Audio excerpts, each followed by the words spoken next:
पता नहीं तुमने क्वेश्चन कहाँ से तुम छांट के लेके आ रहे हो। भाई सारे क्वेश्चन ऐसे हैं जो मेरे को मतलब मैं प्यार करता हूँ उन चीजों से, इन सिद्धांतों से। बहुत मतलब मेरे लिए मतलब आपने ये हाँ। बात जो कही कॉम्प्लीमेंट है, बहुत बड़ा कॉम्प्लीमेंट अगर आपने ये बात कही तो। बिल्कुल। नहीं, बहुत बढ़िया गहरी प्रश्न तुम पूछ रहे हो। This is not a superficial question, these are not a superficial question. आज की रात सोने से पहले आपको उससे भी बात सोचना है कि मैं कौन हूं, मैं कहीं से आया हूं या नहीं, मैं कहीं जाऊंगा या नहीं, जन्म से पहले क्या था, मौत के बाद क्या होगा। ये जरा सोच लो, इसका आंसर ढूंढ लो, और इसका आंसर ढूंढना स्पिरिचुअलिटी है। सर एक क्वेश्चन जो बार बार आता है कि क्या सफलता स्थिर है, मेंटेन की जा सकती है? मैं इसे बहुत बढ़िया तरीके से जवाब देता हूँ। पता नहीं तुमने क्वेश्चन कहाँ से तुम छांट के लेके आ रहे हो। भाई सारे क्वेश्चन ऐसे हैं जो मेरे को मतलब मैं प्यार करता हूँ उन चीजों से, इन सिद्धांतों सर से। बहुत मतलब मेरे लिए मतलब आपने ये बात जो हाँ। कही कॉम्प्लीमेंट है, बहुत बड़ा कॉम्प्लीमेंट अगर आपने ये बात कही तो। बिल्कुल। नहीं, बहुत बढ़िया गहरी प्रश्न तुम पूछ रहे हो। This is not a superficial question, these are not a superficial question. योग्यता से आप सफल बनते हैं और चरित्र से आप सफल बने रहते हैं। मतलब अगर आप में योग्यता है ना, जी जी तो आप एक बार सफलता की सीढ़ी पे पहुंच जाओगे, टॉप पे पहुंच जाओगे। लेकिन अगर चरित्र नहीं है तो नीचे गिर जाओगे। चरित्र होगा तो आप टिके रहेंगे। करेक्टर चाहिए आपको, स्ट्रॉन्ग करेक्टर चाहिए उस चोटी पे खड़े रहने के लिए। योग्यता की जरूरत नहीं है। जी जी। और अगर आप मुझसे पूछें कि जो जो भी साधु संत, मैं किसी का नाम नहीं लेना चाहता हूं, और जो आज जेल में हैं, उनमें योग्यता तो इतनी थी कि हजारों लाखों लोग उनके पैरों में लौटने लगे, बिल्कुल बिल्कुल एक तथाकथित भगवान बन गए। लेकिन शायद वो करेक्टर नहीं था, तो वो जगह टिके नहीं रह पाए और खराब हो गए, अहंकार आ गया, बिगड़ गए, वॉट जो कुछ भी हो गया। तो भी आज कहाँ है वो सबको पता है। मतलब वो कोई भी व्यक्ति अमीर बन सकता है अपनी योग्यता से। अनिल अंबानी का आपके पास में एग्जाम्पल है, बिल्कुल मुकेश अंबानी का एग्जाम्पल आपके पास है। मैं किसी व्यक्तिगत आरोप नहीं लगा रहा हूं, मैं उदाहरण सीखने के लिए बोल रहा हूं। बिल्कुल। और ऐसे इतिहास में बहुत सारे लोग हैं जिनको लोगों ने पूजा, चाहे वो राजनीतिक फील्ड में हो, चाहे धार्मिक फील्ड में हो, चाहे सामाजिक फील्ड में हो। जी लेकिन करेक्टर का मतलब अकेला एक ही करेक्टर नहीं होता कि वो वुमनाइजर हो जाए। जी। करेक्टर का मतलब एक ही करेक्टर नहीं होता कि वो औरतों को छेड़ने लग जाए। चारित्रिक गुण की बात है ये। जी। चारित्रिक गुण में उसकी ऑनेस्टी आती है, उसकी ईमानदारी आती है, उसकी ट्रांसपेरेंसी आती है, उसका निस्वार्थ भाव आता है, उसका सेक्रीफाइस आता है। ये सब चीजें चारित्रिक गुण में हैं। तो आप पहुंच तो जाओगे ऊपर अपनी योग्यता से। क्या कम योग्यता होती है कि किसी भी स्मगलर में, आतंकवादी में कम योग्यता होती है जब वो उतना बड़ा काम करता है। लेकिन चारित्रिक हनन होता है। बिल्कुल। इसके उसका हश्र क्या होता है वो आपको पता है। जी। तो मेरे से अगर कोई आदमी कहे कि आपको योग्यता और चरित्र में क्या चूज करना है, तो मैं कहूंगा मुझे चरित्र चूज करना है। योग्यता तो मैं क्रिएट कर सकता हूं, आ भी सकती है। राइट। लेकिन योग्यता आ गई, चरित्र नहीं आया, तो वो सब खत्म हो जाएगा। खत्म हो जाएगा। मेरे एक बड़े दिनों से एक प्रश्न दिमाग में था और आपने उसका उत्तर मतलब मुझे बहुत सटीक और सीधा दिल को छूने वाला बताया मुझे। ये यहाँ पे पीएम की तरह छप गया था, जैसे पीएम का उदाहरण छपा था। ये वैसे छप गया परमानेंट लाइफ में। चरित्र और योग्यता। तो चरित्र बना लो, योग्यता अपने आप अगर नहीं भी है तो बिल्ड कर लोगे, क्योंकि चरित्र वैसा होगा तो सीखने के चरित्र में हम सीखने की कला को डेवलप कर लेंगे तो योग्यता के लिए कहते थे कि लगन और परिश्रम आपको सफल बना देगा। जी। योग्यता नहीं तो क्रिएट हो जाएगी जी, लगन से और परिश्रम से, लेकिन कैरेक्टर तो आपको बिल्ड करना पड़ेगा।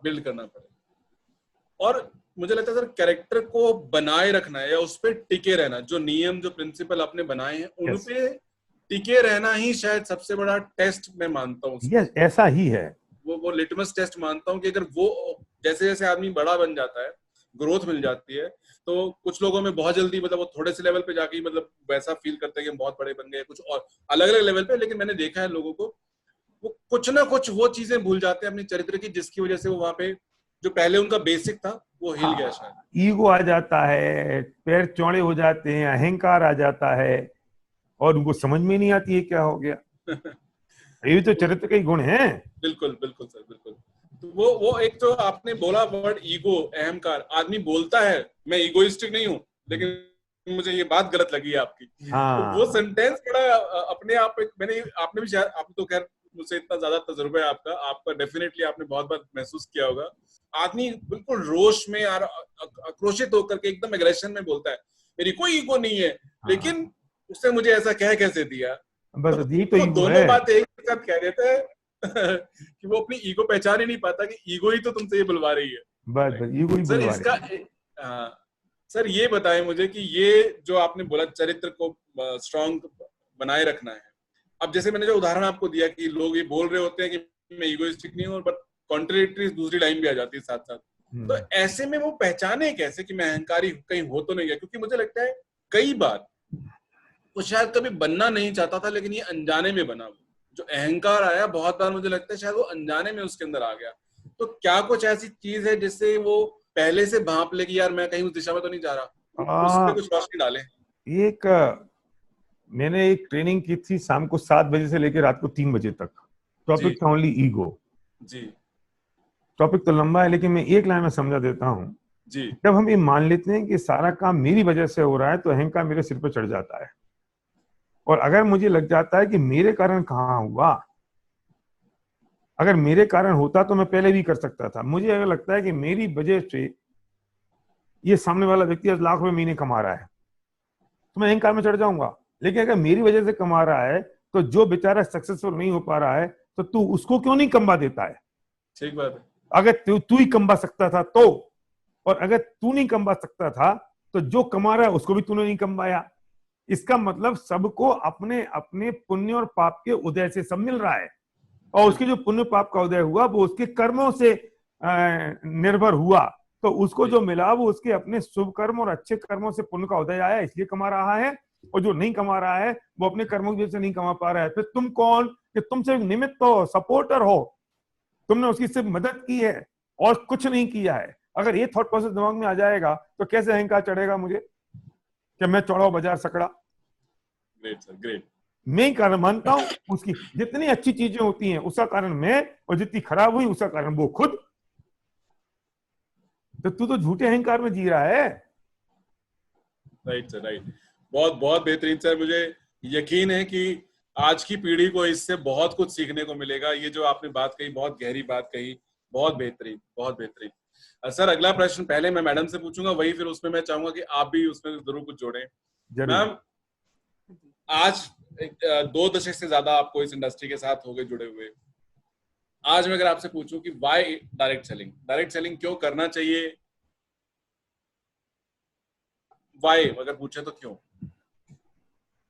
मैं कहूँ डायरेक्ट सेलिंग मेरे लिए तो एक लाइफ है, पूरी जिंदगी है जी। और मैंने जब इस इंडस्ट्री में कदम रखा था भैया, तब मैंने इसका मतलब इसको समझ लिया था कि अगर आपको एक ऑनगोइंग इनकम चाहिए, एक पीस ऑफ माइंड चाहिए, एक सिक्योर्ड इनकम चाहिए, तो यही एक इकलौता प्लेटफॉर्म है जो ये सारी चीजें आपको दे सकता है। जी जी। और मैं हमेशा अपनी टॉक में कहती हूँ कि लाइफ का कंप्लीट पैकेज है ये। ग्रेट। यहाँ हर एक चीज मिलती है। मतलब मैंने तो सब कुछ यहाँ से अचीव किया और मैं तो इसे ही अपनी जिंदगी समझती हूँ कि मैंने इस इंडस्ट्री में कदम रखा और यहीं से सब कुछ सीखा। लोगों का प्यार भी मुझे मिला, पैसा भी मिला, इज्जत भी मिली। और मैं कहना चाहूंगी मेरे बच्चों के लिए जो मुझे अच्छे संस्कार चाहिए थे, जो एक पॉजिटिव एटीट्यूड वाली जो हम बात करते हैं कि हमेशा हमें पॉजिटिव रहना चाहिए जी, और वो सब कुछ देख के आज मतलब हमारी फैमिली तो सिक्योर्ड है, लाखों फैमिली सिक्योर्ड हो रही है। जो चीज पैसों से हम नहीं खरीद सकते वो इस इंडस्ट्री ने मुझे दी है। राइट। पैसा बहुत जरूरी होता है लाइफ में, मैं मानती हूँ, लेकिन पैसों से भी जरूरी बहुत सारी ऐसी चीजें होती है भैया जो बहुत लोगों को नहीं मिल पाती जिंदगी में। वो चीजें हमें इस इंडस्ट्री ने दी हैं। तो मैं तो जितना मतलब शुक्रिया करूँ इस इंडस्ट्री का कम है। और रियली में बहुत कुछ मिल रहा है और हम सब लोगों में वो खुशियां बांट रहे हैं, इस चीज की मुझे बहुत खुशी है। ग्रेट मैम, वही चीज हम लोगों में दे रहे हैं। अमेजिंग, बहुत बेहतरीन मैम। आपकी एक लाइन जो है वो मुझे दोबारा से वो बात याद दिला दी। हमारे एक शुरुआती दौर के गुरु थे, वैसे तो वो विदेशी थे, लेकिन शुरू में क्योंकि कम लोग होते थे सीखने के लिए, जिससे मिलता था मौका हम पकड़ लेते थे उनमें। तो वो एक बात कहते थे, आपकी बात ने वो बात को दोबारा साबित कर दिया। जो आपने कहा कि आपके लिए वो जिंदगी है, वो हमें एक बात उस समय सिखा के गए थे। मैं आज भी उस बात पे अमल करता हूँ कि direct selling is a way of life, जिंदगी जीने का तरीका है। तो आपने जो वो बात को साबित कर दिया, आज उस बात को दोबारा से साबित कर दिया। बहुत बेहतरीन। Thank you. सर आप भी प्लीज कुछ बताएंगे इसके ऊपर। देखो, अगर आपके पास कोई सपने हैं ना, तो इसके अलावा कोई दूसरा प्लेटफॉर्म नहीं हो सकता जी। और सपने का मतलब सिर्फ पैसों के सपने नहीं होते हैं। मैं फिर कह रहा हूँ, not only the materialistic dream, जी जी, पीस ऑफ माइंड भी एक सपना है। बिल्कुल। डुप्लीकेशन ऑफ योरसेल्फ भी एक सपना है जी। तो कोई भी सपना अगर है तो मुझे बताओ ना दुनिया में ढूंढ के कि एक चीज से वो सारे सपने एक साथ पूरे हो सकते हो। सेल्फ सेटिस्फेक्शन होता है जब किसी घर में नई गाड़ी आती है, बिल्कुल। तो उससे ज्यादा खुशी हमें होती है। जब किसी के नए घर में हम पहला कदम रखते हैं तो उससे ज्यादा खुशी हमें होती है। ये खुशियां कहाँ मिलेंगी? दुनिया में तो मार काट मची पड़ी है। बिल्कुल। ये संतुष्टि कहाँ मिलेगी? और मैं फिर कहता हूँ, जिन लोगों ने इस इंडस्ट्री को खराब कर दिया, चाहे वो ऐसे लीडर्स हों और चाहे कंपनियां हों, भगवान उनको सद्बुद्धि दे। ये बहुत खूबसूरत चीज है, खूबसूरत बिजनेस है, एक खूबसूरत हम नया समाज बना रहे हैं। और अगर आप इसे, गंदगी तो होंगी ही। सर बहुत बार मतलब आज भी आपने चर्चा की, पहले भी मैं बहुत बार महसूस करता हूँ कि आप स्पिरिचुअली कहीं जुड़े रहते हैं। हाँ बिल्कुल। थोड़ा सा उस पर रोशनी डालिए कि आपका वो कनेक्शन क्या है। और उसके बाद एक सेकंड क्वेश्चन स्पिरिचुअलिस्ट इसी टॉपिक से रिलेटेड है। मैं तो बचपन से, मेरे संस्कार वही रहे। मेरे फादर ने 50 से ज्यादा किताबें लिखी हैं जी। और हम लोगों ने बचपन से वो सब स्पिरिचुअलिटी पे बहुत अपने घंटों डाले हैं। सर्वज्ञ ने और सिद्धि ने फिलोसफी में ही अपनी ग्रेजुएशन की। तो आज हाँ लवली, हाँ हाँ लवली, लवली। हम लोग आज भी हम रात को खाना नहीं खाते। हमारा किचन शाम को 6:30 बजे बंद हो जाता है। जमीन के अंदर की चीजें हम लोग नहीं खाते हैं। तो मतलब कोई दारू और सिगरेट की तो कोई कल्पना भी नहीं कर सकता है। और वही चीज मतलब बच्चों तक में वो संस्कार पड़े हुए हैं। तो हमें कभी चिंता नहीं होती कि भाई कभी कुछ और गलत काम भी कर पाएंगे। और वो जो फंडामेंटल ऑफ लाइफ है, जब जो प्रिंसिपल ऑफ नेचर है, वो बात अभी मैंने एक सेकंड में एक बात कही आपसे।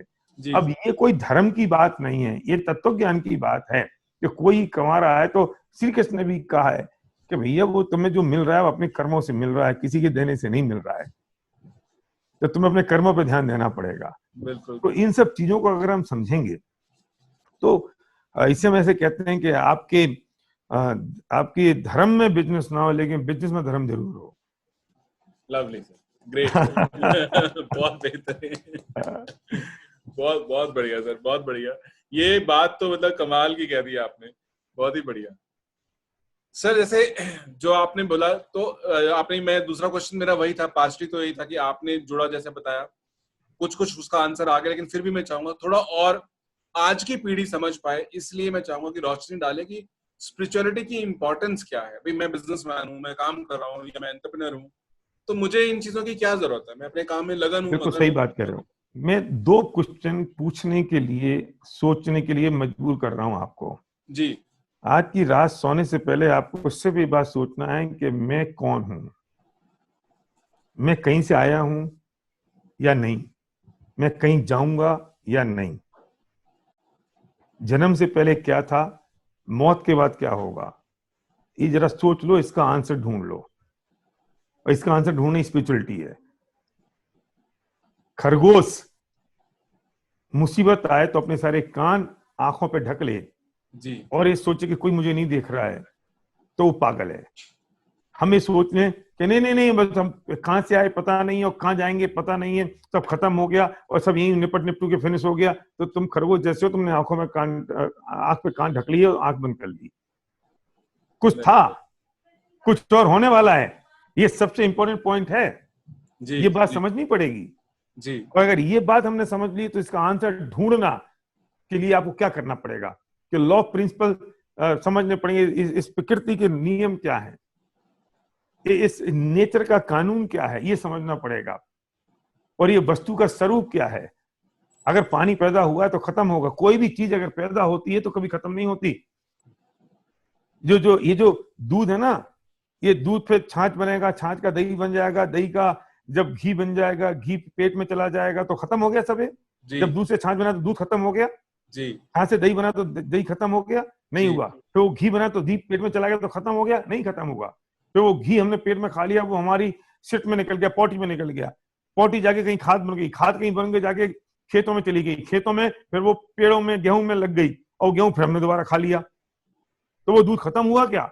उसकी अवस्था बदली, वो दूध खत्म नहीं हुआ।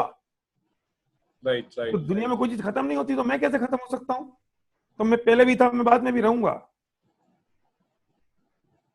Great sir, great, great. तो वो जो बाद में रहूंगा उसके लिए सोचना बहुत जरूरी सोचना है। पड़ेगा। बिल्कुल, हाँ, बिल्कुल, बिल्कुल। हमें 20-25 साल की जिंदगी बची, उसकी तो इतनी तैयारी कर रहे हैं, जी, और इसके बाद जो अनंत काल बचा हुआ उसकी कोई तैयारी नहीं, उसकी कोई कोई तैयारी प्लानिंग नहीं। नहीं। बल्कि सर इस बात से बिल्कुल मैंने थोड़ा सा कुछ उतना तो नहीं जितना आपको है, थोड़ा बहुत जो सीखा मैं आपके साथ वो उदाहरण आपके माध्यम से मैं शेयर करना चाहूंगा हमारे व्यूअर्स के लिए जरूर जरूर। कि अल्टीमेटली दुनिया में कुछ भी है तो वो एक ऊर्जा है, एक एनर्जी है। उसकी सिर्फ शेप चेंज हो जाती है, बिल्कुल, शेप, साइज, आकार चेंज हो जाएगा, रंग भेद सब चेंज हो सकता है, उसकी लेकिन अवस्था वो बदल खत्म नहीं जाएगी, हो सकती। खत्म नहीं हो सकती। बिल्कुल बिल्कुल, कभी खत्म नहीं होगी। बिल्कुल चीज आपको बदल गई ना, चीजें जी। बदल गई, परिस्थितियां बदल गई, तो वो कभी खत्म नहीं होगा। भारत साहब, जैसे आपने हमें शेयर किया, आपके माध्यम से मैं व्यूअर्स के साथ शेयर करना चाहूंगा बिल्कुल ऐसा उदाहरण जो मेरे को एक और किसी अच्छे पुरुष महापुरुष ने शेयर किया था कि हम सब क्या है, एक ऊर्जा है और ऊर्जा कभी खत्म नहीं होती। जैसे उन्होंने उदाहरण दिया था मुझे वृक्ष का, कि वृक्ष जो है उससे हम लकड़ी जो ले लेते हैं, उस लकड़ी से हमने मेज बना ली, मेज पुरानी हो गई, टूट गई, तो हमने उसको जला लिया, जलाते हुए हमने उसको या तो हाथ सेक लिया या खाना बना लिया।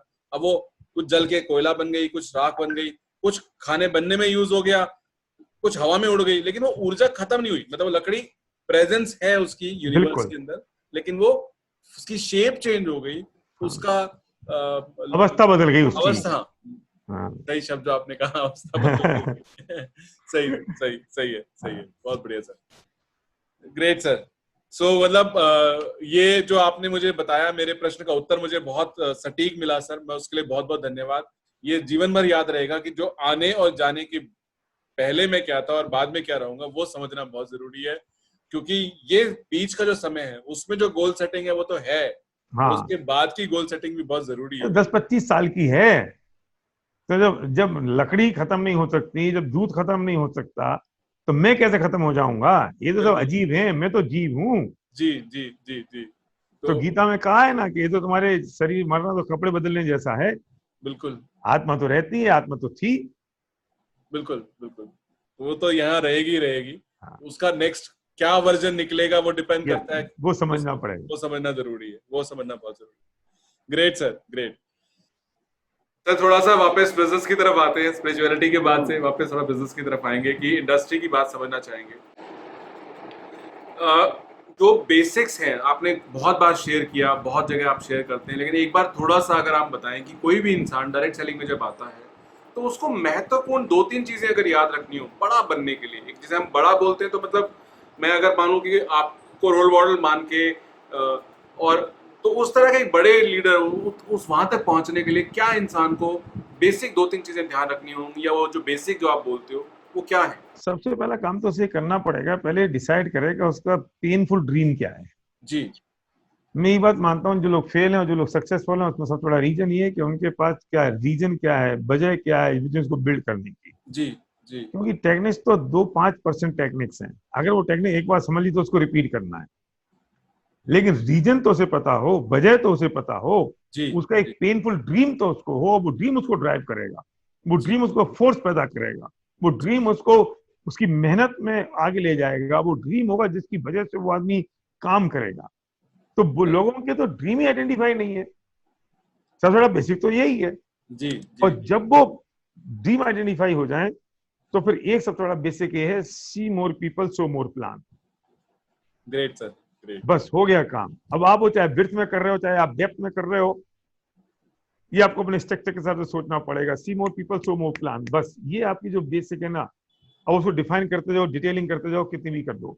Correct correct correct. तो बेसिक 2 चीजें समझ में आ गई कि पहले वाई क्लियर होना चाहिए, राइट। जब वो ड्रीम सेटिंग हो गई, गोल सेटिंग हो गई, करना क्यों है, उसके बाद see more people show the plan industry का मूल मंत्र है। See more people show more plan, show more plan. हाँ जितने ज्यादा लोगों से आप मिलेंगे, जितने ज्यादा लोगों बस। से बात करेंगे, तो सफलता आपके पास है। ग्रेट सर, बहुत बढ़िया सर, ग्रेट ग्रेट। बहुत सिंपल भाषा में आपने मतलब वो चीज समझा दी जो लोगों को बहुत कठिन और कॉम्प्लेक्स लगती है। हाँ। सही है सर, बहुत ही बढ़िया। सर एक थोड़ा सा ट्रिकी क्वेश्चन मैं आपके साथ पूछना चाहूंगा कि अगर आपने पीछे मुड़ के जब देखते हैं, 2 दशक से ज्यादा आपने इस इंडस्ट्री में बिताए, इतना बेहतरीन, इतना शानदार तजुर्बा आपका रहा, पर फिर भी कहीं ना कहीं इंसान से कुछ ना कुछ ऐसी चीजें होती हैं जो उसको लगता है यार अगर मौका मिले तो मैं इसको बेहतर तरीके से करूंगा या इसको इम्प्रूव करूंगा। मतलब मैं मिस्टेक वर्ड इसलिए यूज नहीं करता कि मैं, मुझे लगता है इम्प्रूव किया जा सकता है, मिस्टेक तो क्या होती है। ऐसा कोई चीज आप शेयर करना चाहेंगे? ये तो मैं रोज का मेरा काम है, मैं आज भी सीखता हूँ और जी आज भी मैं अपने आप में रोज चेंज करता हूँ, जी रोज बदलाव करता हूँ जी और आज भी मैं क्या नया कर सकता हूँ वो सोचता रहता हूँ। अगर आपने सीखना बंद कर दिया तो आपकी ग्रोथ ही बंद हो गई। जी तो मैं प्रतिदिन, daily, day by day, month by month अपने आप को इम्प्रोवाइज करता रहता हूँ, उसमें चेंज करता रहता हूँ, क्योंकि मेरा गोल बहुत बड़ा है। मैं सच जी बताऊं, मेरे लिए बस इंडस्ट्री में अब कोई मेटलिस्टिक ड्रीम तो मेरा रहा नहीं। जी अब तो ये बिजनेस मेरे लिए एक मिशन बन गया है जी और हम मिशन के लिए काम कर रहे हैं। तो मैं ये नहीं देखता हूँ किस जगह काम कर रहा हूँ, किस लोकेशन पे काम कर रहा हूँ, वहां से मेरी प्रॉफिटेबिलिटी आ रही है कि नहीं आ रही है, मुझे फायदा हो रहा है कि नहीं हो रहा है। अब तो एक मिशन है, क्योंकि अब और क्या कर लेंगे, कितने पैसे और कमा लोगे तो और जिंदगी में क्या चेंज आ जाएगा। वो पेनी तो सफेद शर्ट और काला कोट ही है। बिल्कुल। बहुत बहुत बढ़िया सर, बहुत बढ़िया, बहुत बढ़िया। तो आपने सर एक बात कही, मैं पीछे किसी एक सक्सेसफुल इंसान से बात कर रहा था और ऐसे ही जैसे आपसे आज बात हो रही है, तो वो उन्होंने बड़ा वही जैसा आपने आज कहा कि एक समय के बाद ना वो मटेरियलिस्टिक गोल खत्म हो जाते हैं और वो तब तक इम्पोर्टेंट है जब तक वो गाड़ी, वो चाहे वो ऑटोमोबाइल मशीन हो या चाहे घर का सेटअप हो, वो जब तक नहीं आता है तब तक यस वो जरूरी है, एक बार आपने पा लिया, लेकिन उसके बाद फिर आपको लगता है अब ये उतने मायने नहीं रखते। नेक्स्ट चीज, जैसे अब आपने मिशन का एग्जांपल दिया तो उन्होंने अपना जो उनका था प्लान वो शेयर किया, तो बहुत बढ़िया। मतलब एक समय के बाद तो वो आप वाली बात है कि पहनना तो वो हाँ शर्ट और कोट ही है। Great great sir, great. तो वो सही है सर। सर एक जो चीज सर,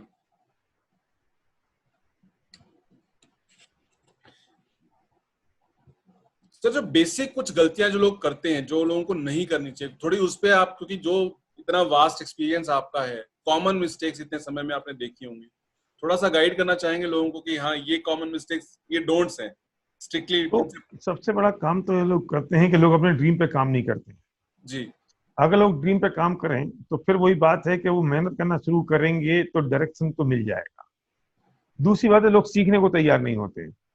इस बिजनेस में लोग ये समझते हैं कि हम ही सब कर लेंगे, हमको सब मालूम है, तो सबसे जी आसान तो है। जी अब जी उनको ये पता नहीं है कि तुम टीवी लेके आते हो तो पहले मैनुअल पढ़ना पड़ता है, जी अपना दिमाग नहीं लगाते। लोग यहाँ दिमाग लगाते हैं।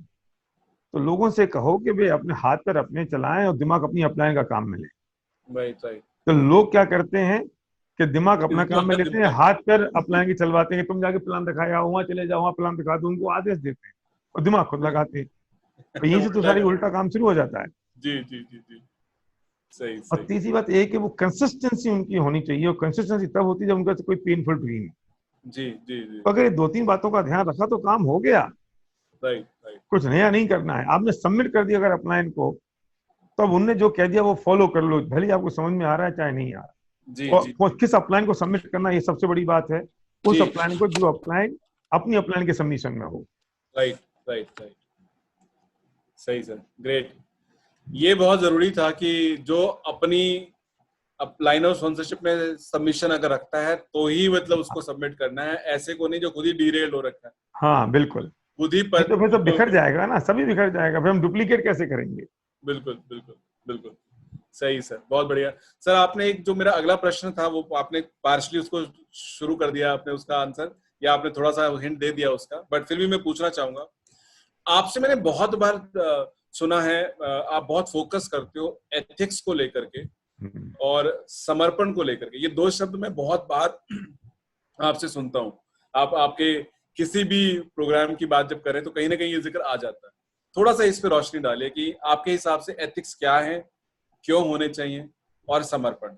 ये एथिक्स तो पूरी जिंदगी के एथिक्स की बात है जयवीर इसमें। जी जी। क्योंकि ये लाइफ के जो एथिक्स हैं वही बिजनेस में काम आएंगे, क्योंकि ये लोगों का बिजनेस है। जी।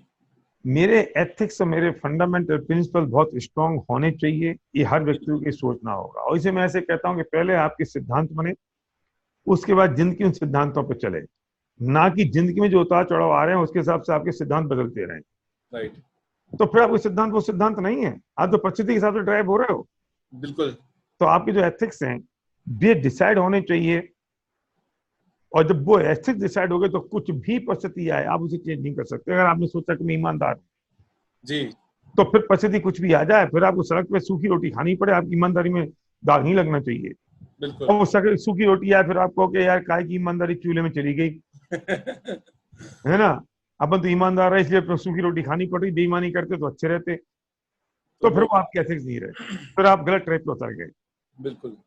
तो इसलिए एथिक्स तब बनाए जाते हैं जब परिस्थिति सब बिल्कुल सामान्य हो, और फिर पूरी जिंदगी उस पर आपको बितानी होगी।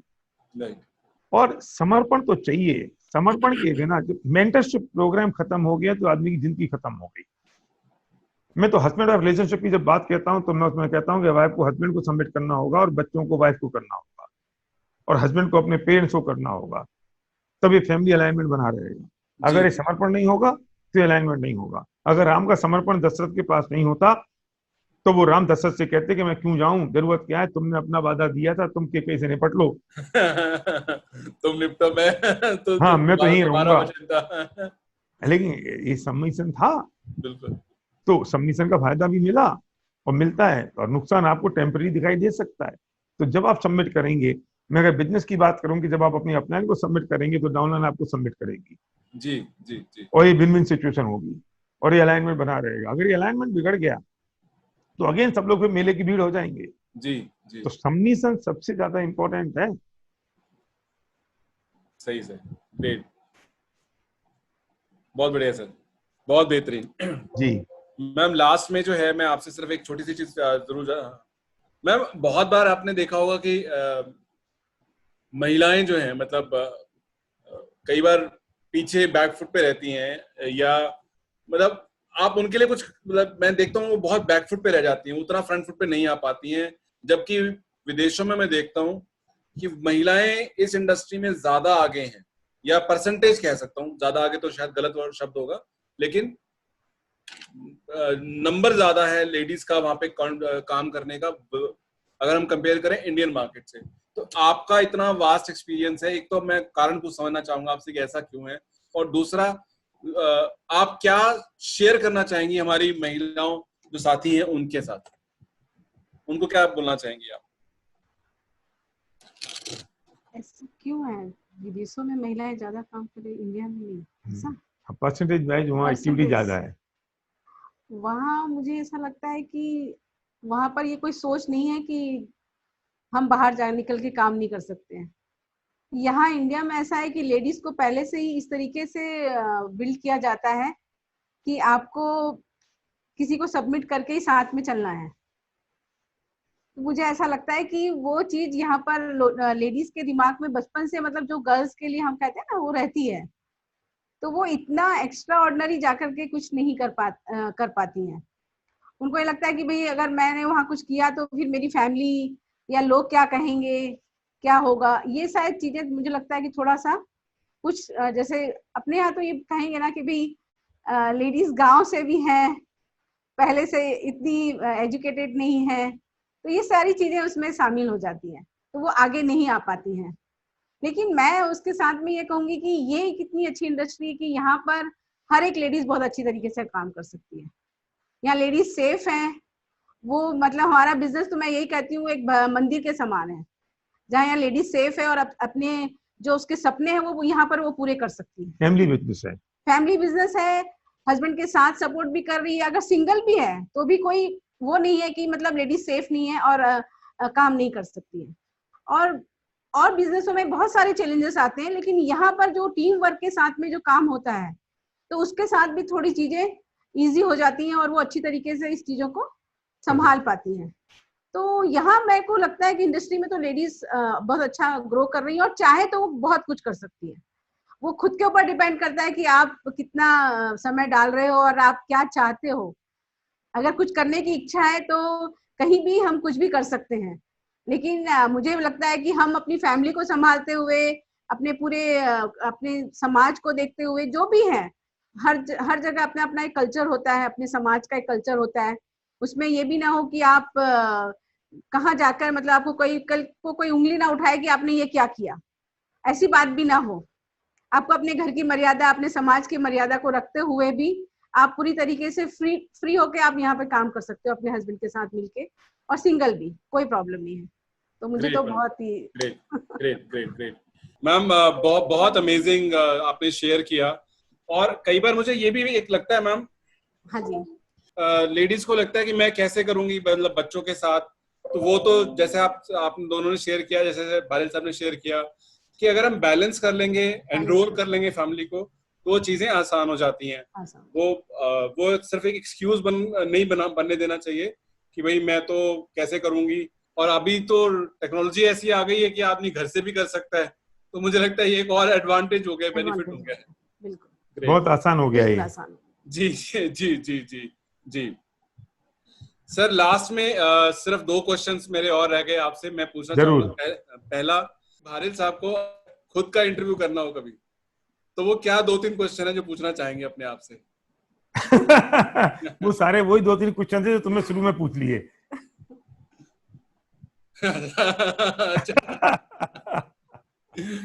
राइट, उसके अलावा कुछ और सर? नहीं, और कुछ नहीं। चलिए, तो ये तो मेरे लिए बहुत बड़ा कॉम्प्लीमेंट आपने दे दिया कि मैं वो समझ पा रहा, वो पूछ पाया आपसे। बहुत बढ़िया सर, बहुत बहुत बेहतरीन। सर लास्ट में एक चीज जरूर पूछना चाहूंगा आपसे कि अगर जो हमारी नई पीढ़ी है यहाँ से, मतलब लास्ट में मैं आपका एक मैसेज जरूर चाहूंगा, और उससे पहले एक सेकंड लास्ट जो क्वेश्चन है वो ये, यहाँ से आप इंडस्ट्री को कैसे देखते हैं? मतलब डायरेक्ट सेलिंग को यहाँ से क्या देखते हैं, कैसे देखते हैं, फ्यूचर क्या है? फ्यूचर तो बहुत ब्राइट है, और लॉकडाउन ने और कोविड ने तो और लोगों को इस बात के लिए ज्ञान करा दिया कि भाई ये नहीं करोगे तो क्या करोगे। right. लोगों को समझ में आ गया कि साबुन तेल का धंधा ही करना पड़ेगा। ये बड़े बड़ी चीजों के बड़े बड़े नाम वाले धंधे करने से कुछ होगा नहीं, क्योंकि एसेंशियल आइटम तो वही है। जी। लोगों को बता दिया कि आपको एंटरप्रेन्योर बनना होगा और ऐसे बिजनेस करना पड़ेगा, एंटरप्रेन्योरशिप डेवलप करनी होगी कि जो प्रोडक्ट्स कोई भी परिस्थिति आ जाए लोगों की यूज करना मजबूरी हो जाए। जी। इसी वजह से कहता हूं कि प्री कोविड और पोस्ट कोविड, ईसा पूर्व और ईसा पश्चात की जो कहानियां थी वो कहानियां अब शुरू होंगी, कोविड के पहले और कोविड के बाद। जी। अब इंडस्ट्री का समय तो बहुत ब्राइट, इसलिए फ्यूचर इतना अच्छा है कि अब बातें होने लगी हैं, अब सरकार बात करने लगी है। केपीएमजी की रिपोर्ट आती है कि इंडस्ट्री अब 65,000 करोड़ की हो जाएगी। तो अब और क्या चाहिए, इतना बिलीव, इतना फेथ की बात कर रही है। तो इस लेवल की जब ऑर्गेनाइजेशन इन्वॉल्व हो गए, तो अब तो इंडस्ट्री, तुम्हें पता है कि मलेशिया में तो डायरेक्ट सेलिंग के लिए एक डिपार्टमेंट और एक मिनिस्टर डिप्यूट किया हुआ है कि minister for direct selling. I think ये बहुत लोगों को शायद जानकारी नहीं है। हाँ, बहुत और जब मलेशिया ने एक चीज शुरू की थी कि 1 कंट्री 1 मिशन, ऐसा कुछ उन्होंने शुरू किया था, तो उन्होंने सबसे पहले डायरेक्ट सेलिंग के लीडर्स को और कंपनियों को बुलाया कि आप लोग इस मिशन को ले लो और इसको आप आगे बढ़ाओ, क्योंकि उनको पता है कि सबसे फास्ट डुप्लीकेशन तो यही है। और मैं तो कहता हूँ मोदी जी को ही समझ में आ गई ये बात, तब तो उन्होंने देश को साफ करने के लिए 9 लोगों के हाथ में झाड़ू पकड़ा दी और उनसे कह दी तुम अपने आगे 9 लोगों को पकड़ा दो झाड़ू, तो देश साफ हो गया। बिल्कुल। तो अब और क्या चाहिए जानने के लिए, समझने के लिए, और क्या रह गया है कि अब लोग चिंता करेंगे डायरेक्ट सेलिंग काम करेगा कि नहीं। तो फ्यूचर तो बहुत ब्राइट है, पर सब लोग नहीं करेंगे, बात पक्की है, क्योंकि सबके भाग्य अपने अपने, सबके कर्म योद्धा अपने अपने हैं। सब लोग कर लेंगे तो सब अमीर नहीं बन जाएंगे। राइट। तो वो बैलेंस तो रहेगा ही रहेगा, कुछ बैलेंस तो रहेगा, कुछ करेंगे कुछ नहीं करेंगे। बिल्कुल। लास्ट में सर बहुत मजा आ रहा है बात करते हुए, मतलब इतनी ऊर्जा मतलब मेरे अंदर भर गई है। मैं आपको बता रहा हूँ, मुझे ऐसा लग रहा है जैसे एनर्जी फ्लो कर रही है मेरे अंदर। Thank you so much. महसूस हो रहा है। मन नहीं कर रहा कि मैं बात को कहीं रोकूं, दोबारा कभी मिल लेंगे। हाँ, लेकिन समय है तो एक सीमित है। दोबारा जरूर चाहेंगे कि आप दोबारा आए, हमारे साथ बात करें। इससे पहले कि हम क्लोज करें, मैं रिक्वेस्ट करूंगा कि कोई मैसेज आप दोनों की तरफ से हमारे व्यूअर्स को और आपके फैंस को आप शेयर करना चाहेंगे। मैं लोगों से ऐसा कहना चाहता हूं कि जिंदगी बहुत खूबसूरत है और ये जिंदगी को बर्बाद मत करो। सबसे पहले डिसाइड करो कि हम जिंदगी में क्या चाहते हैं जी, और उसे लिखो, लिमिटलेस होके लिखो, उसे लिखो, सारी सीमाओं के बंधन को तोड़ के लिखो जी, और सिर्फ मेटलिस्टिक मत लिखो, ओवरऑल लिखो जो तुम चाहते हो, जैसी जिंदगी तुम चाहते हो कैनवास पर डिजाइन करो। तुम्हारे सामने कैनवास और ब्रश तुम्हारे हाथ में है, लिख डालो और फिर बैठो किसी अपने मेंटर के साथ, फिर बैठो किसी अपनों के साथ, बैठो फिर किसी अपने अपलाइन के साथ, बैठो अपनी फैमिली के साथ और कहो कि मुझे इसे पूरा करना है, कैसे होगा। रास्ते हैं। मेडिकल साइंस में सबसे बड़ा प्रॉब्लम है कि बीमारी डायग्नोस हो जाए। इलाज तो फिक्स है, एंटीबायोटिक देनी है, पेन किलर देना है, एक एंटी एलर्जिक देना है और एक विटामिन बी कॉम्प्लेक्स देना है, लेकिन कौन सी एंटीबायोटिक देनी है डिसाइड करेगा कि आपको बीमारी कौन सी है। अगर डायग्नोस हो गया तो दवाई तो फिर मेडिकल स्टोर वाले भी दे देता है। तो इंपॉर्टेंट है कि आपका डायग्नोस होना इंपॉर्टेंट है कि मुझे जिंदगी में क्या चाहिए, और जो चाहिए उसे आप लिख लो और फिर उसके पीछे पड़ जाओ। ये सब सफलता आपकी कदमों में होगी, आप उसके हकदार हैं। लेकिन लोग सिर्फ कंफ्यूज हैं। इसे कहते हैं कि लोग पैदा होते हैं कंफ्यूज, लोग जीते हैं कंफ्यूज और मर भी कंफ्यूज जाते हैं। तो कंफ्यूजन दूर होना चाहिए तो ये सब काम हो सकता है। संध्या, और उसके लिए लिखना बहुत जरूरी है। हाँ, मैं भी यही कहना चाहूंगी कि इंडस्ट्री बहुत खूबसूरत है, यहाँ आपके सारे सपने पूरे हो सकते हैं, बस लेकिन कि आपको डिसाइड करना पड़ेगा। और यही कहूंगी कि जो कुछ भी पाना चाहते हैं आप, यहाँ से पॉसिबल है। और मैं यही कहूंगी कि हर एक इंसान को इस बिजनेस को बिल्ड करना चाहिए, इस इंडस्ट्री में आना चाहिए, कदम रखना चाहिए। बहुत चीजें हैं यहाँ सीखने के लिए और लोगों को देने के लिए, साथ में समाज को देने के लिए भी बहुत है, हमारे हिंदुस्तान को देने के लिए बहुत कुछ है। तो इस बिजनेस को जरूर बिल्ड करें और अपनी जिंदगी को बहुत खूबसूरत बनाएं। Thank you. बहुत बहुत धन्यवाद। बहुत बहुत प्यारा, बहुत महत्वपूर्ण और बहुत प्रभावशाली मैसेज आपने दिया अंत में आप दोनों ने। और मैं पूरा सहमत हूँ आपकी बात से। मतलब मुझे इतना प्राउड फील हो रहा है ये बात सुन करके। मतलब क्लियरली दिखता है कि डायरेक्ट सेलिंग जो है वो अपने आप में एक अचूक, जिसे कह सकता हूँ, तरीका है कंट्रीब्यूट करने का, अपने लिए, अपने परिवार के लिए और सबसे बड़ा समाज के लिए और देश के लिए। बिल्कुल सही बात है सर। भालिल साहब बहुत बहुत धन्यवाद, तहे दिल से आभार मैम, बहुत बहुत धन्यवाद आने के लिए, समय निकालने के लिए। और सबसे बड़ी बात, बेबाकी से बिल्कुल जिसे कहते हैं ना निष्पक्ष होके, बिना किसी हिचकिचाहट के आपने सारी दिल की बातें शेयर की हमारे साथ। हाँ, मुझे भी अच्छा लगा तुम्हारे साथ बैठ के Jaiveer. So nice of you. Thank you so much sir. Thank you ma'am.